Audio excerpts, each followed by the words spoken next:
What's up guys, welcome to your 18th After Effects tutorial, and in this tutorial I'm going to be showing you guys some of the properties of your mask and how to animate them.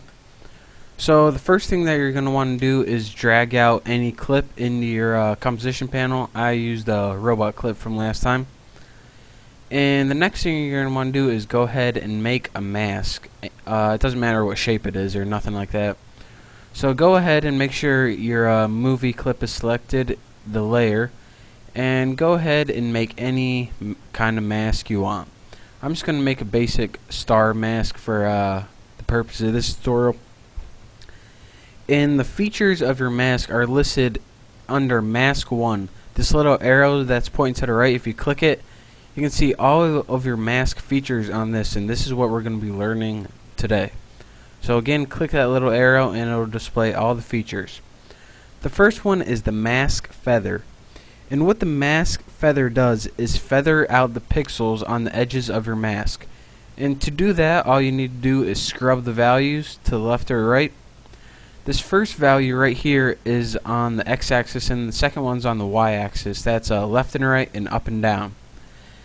And again, when you do this, it feathers out the pixels both on the inside of the line and on the outside, on either side.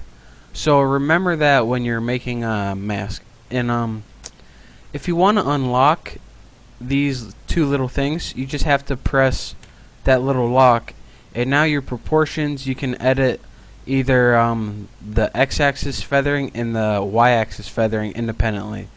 But for most of the time I like to keep them locked. And that's pretty much what that does. Just feather out and kind of give your nice mask a fading in and fading out. So let's set that back to 0 and forget about that for now. The next thing is mask opacity, and this is pretty much, well, I can't explain it any better than that. It's the opacity of the mask, or how transparent it is. Now this is pretty much just like the opacity we covered before in the transform. Right here, opacity. It works in the exact same way, but the difference is this only applies to your individual mask, and this applies to your whole robot layer. So anytime you have just one mask on your layer, then you're going to want to do with the overall opacity right here. But anytime you have multiple masks, you can edit them individually. And again, the presets for that for 0, and it means totally opaque or solid. And 0 means totally see-through. So that's mask opacity, and that's how you use that.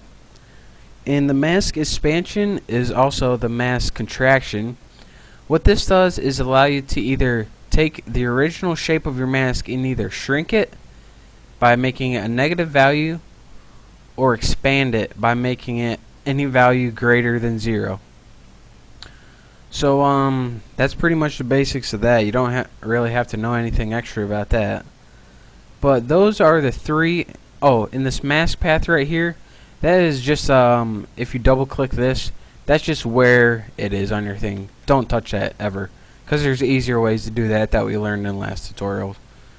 So we'll actually be using this whenever we want to move the mask around the screen, but for now don't worry about that. So those are pretty much the basics of your mask properties. They're pretty much self-explanatory. You just need to know how to get to them and how to work with them. So play around with those a little bit, and once you do, you'll be an expert on that. So again, thank you guys for watching this tutorial. I hope you learned something, and I'll see you next time.